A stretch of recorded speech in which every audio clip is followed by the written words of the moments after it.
Hello and welcome everybody. I'm Casey Stiegel. Off the top tonight, that protest movement which brought out vocal but largely peaceful crowds from big cities to small towns across America. The King's Day of Defiance saw organized protests in several cities across North Texas. Dallas, the largest, with an estimated 10,000 participants, according to the Dallas Police Department. Fort Worth had a significant gathering with around 2,000 in attendance, but so too did Arlington, with about 1,000 participants.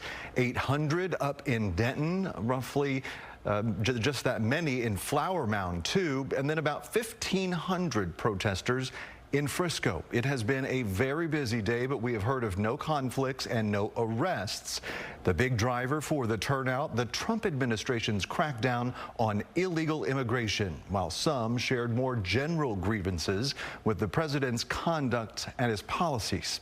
We have Team Fox 4 coverage. Amelia Jones was in Fort Worth, David Centendry in Dallas, and that is where we kick things off.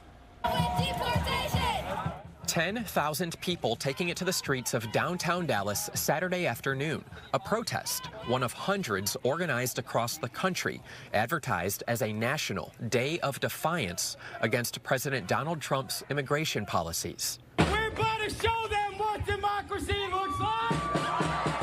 Beginning at Dallas City Hall, speakers voicing frustration with ICE ramping up arrests and deportations. Who are these people? People that come here looking for a better life, people that are working hard. ICE maintains it's following the president's policy of worst first, meaning violent criminal offenders. In the administration's first 100 days, Homeland Security says it arrested more than 158,000 illegal immigrants, 75% with criminal convictions or pending charges.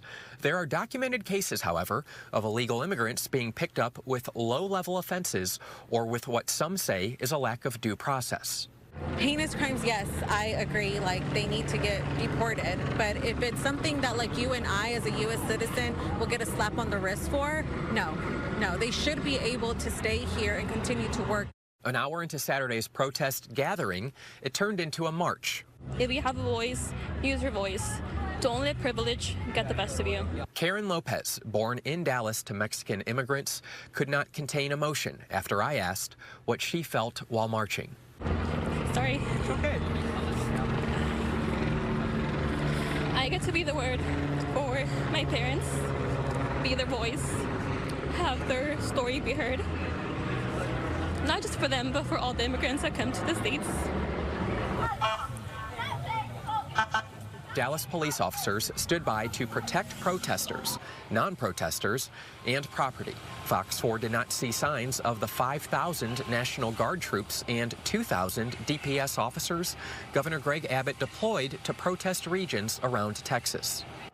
A lot of times, if you're doing your job properly in those types of occupations, law enforcement, you don't want to be seen. So the fact that nothing violent has happened right now, I mean, heck, there could be 200 National Guard members within a quarter mile of me right now, and we just don't know.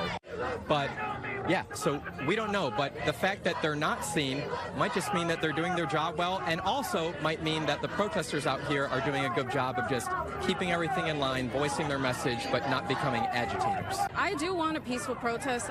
Army veteran Sylvia Salazar also at Monday's confrontational protest in which one person was arrested. But I feel like there's always going to be somebody who's going to take advantage, and because people are angry, those people are going to take advantage and cause havoc. Saturday afternoon's protest, a different story. Vocal, yes. Violent, no. What happens next? Well, ICE says it will not be deterred by protests. We'll see if more protests are around the corner. Reporting, David Centendry, Fox 4 News.